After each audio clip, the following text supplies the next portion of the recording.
சாய்ராம். என் உயிரின் உயிரானவர்களே, மனசில் பாரத்தை வச்சுக்கிட்டு தினமும் நாம் வாழ்ந்துக்கிட்டு இருக்கிறோமே, இதனால் எந்த லாபம் அடைஞ்சிங்க அப்படின்னு உங்களுக்கு தெரியுமா? இங்கே பாருங்க, நீங்கள் எல்லாருமே சிறப்பாக செமையாக வாழக்கூடியவர்கள் தான். உங்கள் ஜாதகம் அப்படிப்பட்டது தான், அதில் மாற்றமே இல்லை. என்னடா ஜாதகத்தை பார்க்காம எப்படி சொல்கிறானே அப்படின்னு உங்களுக்குள்ள கேள்வி இருக்கும். ஒன்றே ஒன்று தான், அன்பே சாயில வந்ததுக்கு அப்புறம் ஜாதகம் எல்லாருக்குமே மாறி கட்டங்களும் மாறுது. ஏன்னா எங்கள் கர்ம வினைகள் கொஞ்சம் கொஞ்சமாக குறையுது. அதனால் தலையெழுத்து மாறுது, கட்டம் மாறுது, கிரகம் மாறுது, ஸோ எல்லாமே மாறுது. ஆனால் நீங்கள் மட்டும் மாறாமல் அதே பல்லவியை பாடிக்கிட்டே இருக்கீங்க.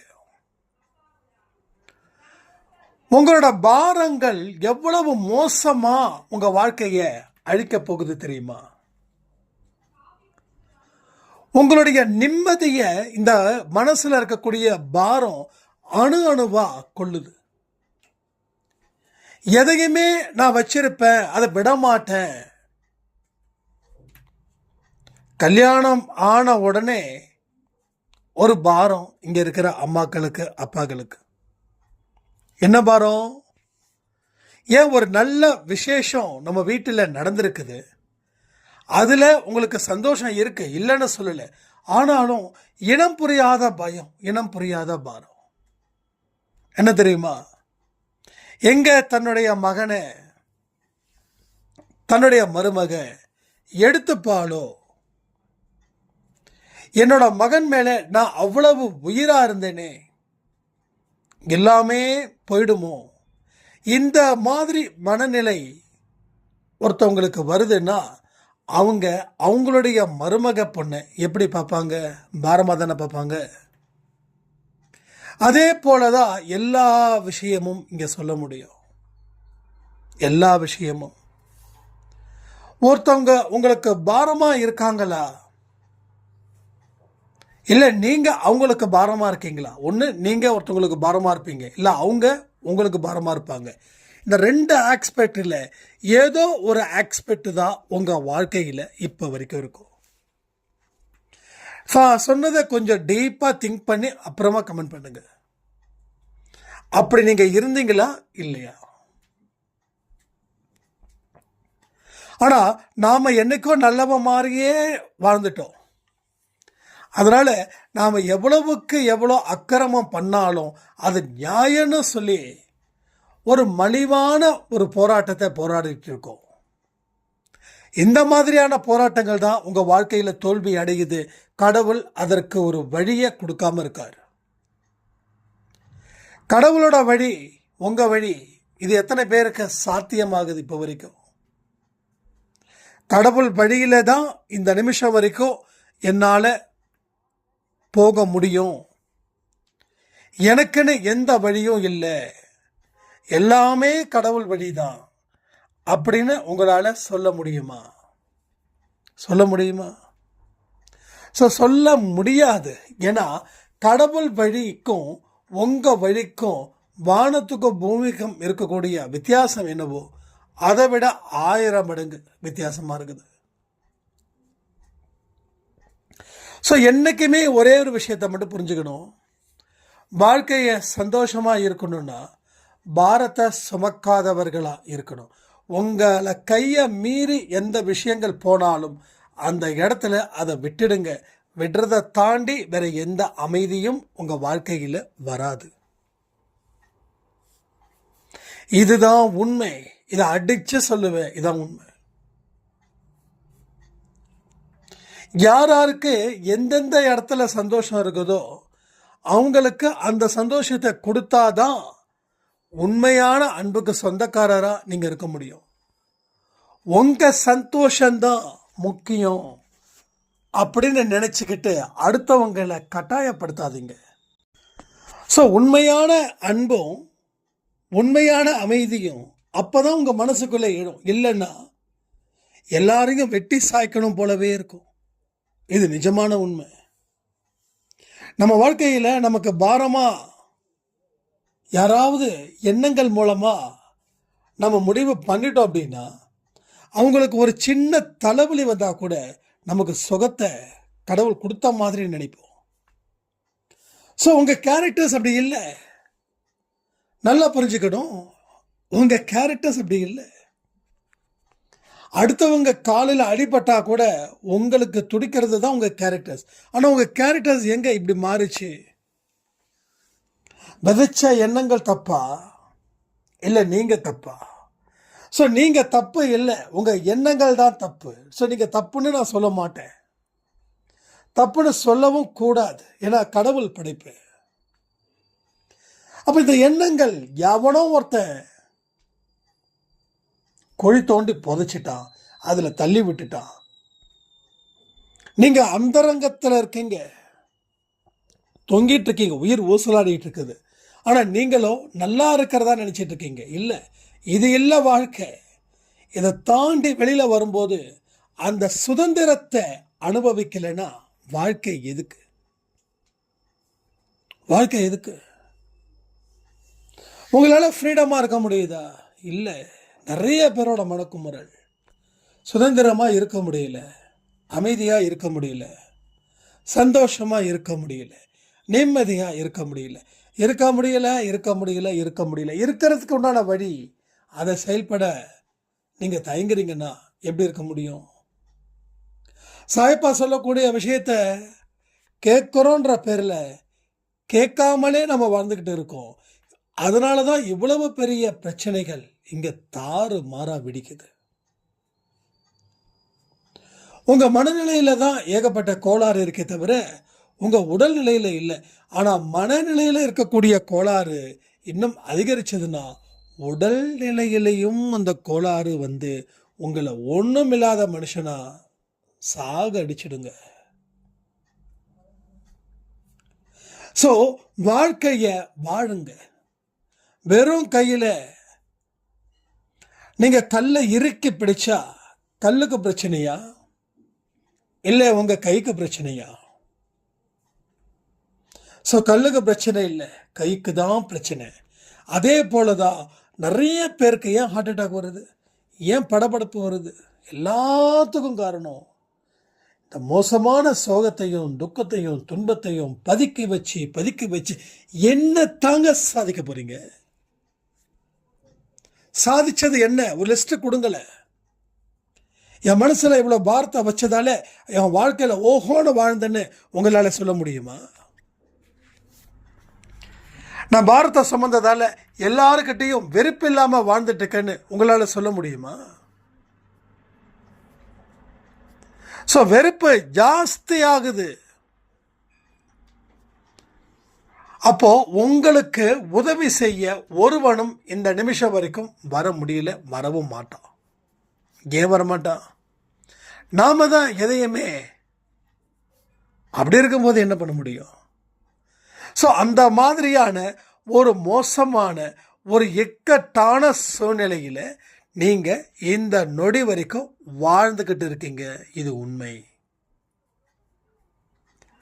அவசரப்பட்டு நான் சொன்னதை அப்படியே எடுத்துக்கணுன்ற அவசியம் இல்லை. இங்க எல்லாருக்குமே யோசிக்கக்கூடிய திறன் இருக்குது. நீங்க எல்லாமே நல்லவர்கள், வல்லவர்கள். நான் நல்லவன் மட்டும் சொல்ல மாட்டேன், வல்லவனாகவும் இருக்கீங்க. ஏன்னா அப்படிதான் இருக்கணும். நாணயத்துக்கு ரெண்டு பக்கம் இருக்கு. ஒரு பக்கம் மட்டும் பிரிண்ட் இல்லை, ரெண்டு பக்கமும் பிரிண்ட் இருக்கு. அப்போ நீங்க நல்லவன் பிளஸ் வல்லவன், அதுதான் உங்களோட ஐடென்டிஃபிகேஷன், அதான் உங்க அடையாளம். அந்த அடையாளத்தை நீங்க மறந்துட்டீங்க, தொலைக்கல, மறந்துட்டீங்க. மறந்ததை மீண்டும் மீண்டும் உங்க முன்னாடி நிறுத்துறது தான் இங்க சாய்ப்பா உங்களுக்கு சொல்லிக்கிட்டே இருக்கார், ஏதோ ஒரு விஷயங்கள் மூலமா. ஸோ முயற்சிகள் எல்லாமே தோத்து போகுது, முடிவுகள் கேவலமா இருக்குது, வாழவே வழி இல்லை. இது ஒரு சாய்ராமுடைய நேத்து. முடிவுகள் மோசமா இருக்குது, முயற்சிகள் தோற்று போயிடுச்சு. அப்போது சோகமாக இருக்கிற அளவுக்கு முயற்சிகள் இருக்குதுன்னு அர்த்தமாகுதா இல்லையா? எந்த அடிப்படையில் ஒரு முயற்சி எடுக்கிறீங்க, எந்த அடிப்படையில் அது வெற்றி அடையும்னு நம்புறீங்க, அதற்கு உண்டான மனபலம் தயார் பண்ணிட்டீங்களா?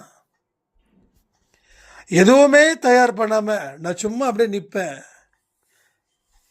முயற்சி செய்யறதா நினைக்கிறேன், ஆனால் நீங்கள் முயற்சி செய்யலை. நினைப்பதெல்லாம் நடந்து விட்டால் அப்படி ஒரு சாங்கு தான் ஞாபகம் வருது. நாம் நினைக்கிறோம் நம்ம கரெக்டாக இருக்கிறோன்னு, ஆனால் உண்மை என்ன தெரியுமா? சரியாக இல்லை. அதனால் தோல்வி அடைகிறது. ஒரு 10 நாள் எடுத்துக்கோங்களேன், உங்கள் மனசில் பலத்தை ஏற்படுத்த முயற்சி பண்ணுங்க. அதுக்கப்புறமா மற்ற விஷயத்தை கையில் எடுக்கலாம். அங்கே சரி பண்ணாமல் இங்கே எதுவும் நடக்காதுங்க. அங்கே சரி பண்ணாதான் முயற்சி பலனடிக்கும். இல்லைன்னா முயற்சி அவ்வளோதான், அதோ கதி தான். ஸோ உங்கள் மாதிரி தான் நானும் ஏகப்பட்ட கஷ்டத்தை நஷ்டத்தை நெஞ்சில் சுமந்துட்டு ஒரு காலத்தில் வாழ்ந்தேன். அப்போ எனக்கு யாராவது அட்வைஸ் பண்ணால் பொழந்து கட்டலாம் போல இருக்கும். ஏன்னா அட்வைஸ் பண்ணுறது ஈஸி அப்படின்னு. ஆனால் உண்மையான விஷயத்தை காதுக்குள்ளே கொண்டு வந்து மனசுக்குள்ளே வச்சுக்கிட்டு அதை கைகள் மூலமாக செயல்படுத்தணும் அப்படின்னா என்ன மாதிரி ஒரு வெற்றி இங்கே கிடைக்குது தெரியுங்களா? எவ்வளவு பெரிய வெற்றி இங்கே கொண்டாட முடியும் தெரியுமா? கொண்டாட்டத்துக்கு பஞ்சமே இருக்கக்கூடாதுன்னு சாயப்பா நினைக்கிறாரு. ஆனால் இங்கே திண்டாட்டத்துக்கு பஞ்சமே இல்லைன்னு சொல்லி நீங்கள் தப்பு கணக்கை போட்டு அந்த வாழ்க்கையை வாழ்ந்து இப்போ வரைக்கும் உங்களால் கொண்டாட்டத்தில் கலந்துக்க முடியாத, அதிர்ஷ்டம் இல்லாத மனிதர்களா நீங்கள் இருக்கிறீர்கள். அப்போ கொண்டாட்டம் கண்டிப்பாக மாறும். அப்போ மாறுவதற்கு பிரார்த்தனை பண்ணணுமா? பிரார்த்தனையும் பண்ணணும். அடுத்தது என்ன செய்யணும்? அதற்கு உண்டான வழியையும் பார்க்கணும். அதுக்கு என்ன பண்ணணும்? போனதை பற்றி வந்ததை பற்றி மனசில் பெரிய பாரத்தை, அது இது லொட்டு லுசுக்கு எதையுமே உன் மைண்டுக்குள்ளே கொண்டு போகாத ஒரு வாழ்க்கையை நீ வாழ்ந்து பாரு. உனக்கு சரித்திரம் படிப்பதற்கு யோக ஜாதகம் இருக்கு. ஆனால் நீயோ தரித்திரர்கள் போல தெரிந்து கொண்டு இருக்கிறாயே. நான் கேட்கல, கேட்கறது உங்கள் மனசாட்சி. ஸோ உங்களை தாண்டி எத்தனையோ பேர் ஓவர்டேக் பண்ணிட்டு போயிட்டாங்களே, நீங்கள் அதே இடத்துல உட்காந்துக்கிட்டு புலம்பிக்கிட்டு இருக்கீங்களே.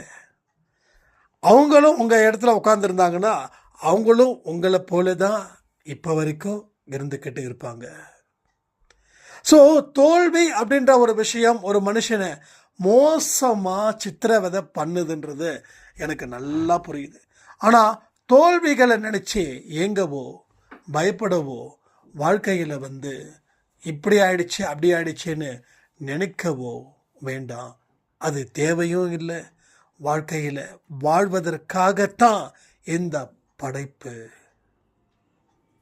ஸோ நமக்கு இருக்கக்கூடிய அறிவு இருக்கே, அது ஒரு மிகப்பெரிய ஒரு அறிவு. அந்த அறிவை சரியான முறையில் பயன்படுத்தணும் அப்படின்னா வெற்றி நிச்சயம். இது சாயின் சத்தியம். நல்லா முடிவு பண்ணிக்கோங்க. வெற்றிகளை நீங்கள் உருவாக்குவதற்காகத்தான் இந்த வாழ்க்கை. இதுக்கு முன்னாடி எத்தனையோ வாய்ப்புகளை நீங்கள் தவற விட்டு தோல்வி மேலே தோல்விகளை நீங்கள் பார்த்தீங்க. ஆனால் இப்பொழுதோ வெற்றிகளுக்கு உண்டான வாய்ப்புகளை கடவுள் உங்களுக்கு பல பதிவுகள் மூலமாக கொடுக்குறாரு. நீங்கள் செய்ய வேண்டியதெல்லாம் ஒன்றே ஒன்று தான். வாழ்க்கையில் வாழ்வதற்கு ஒரு அடித்தளத்தை கடவுள் அமைச்சு கொடுத்துருக்காரு. அந்த அடித்தளத்தை சரியான முறையில் பயன்படுத்தி வெல்வதற்கு உண்டான வழிகளை மட்டும்தான் நீங்கள் தேடணுமே தவிர தோல்விகளை பக்கம் தோல்வியோட விளிம்புகளை நிற்காதீங்க. அந்த பாதை வேண்டாம். அந்த பாதையை தாண்டி வேறு ஒரு பாதை இருக்குது.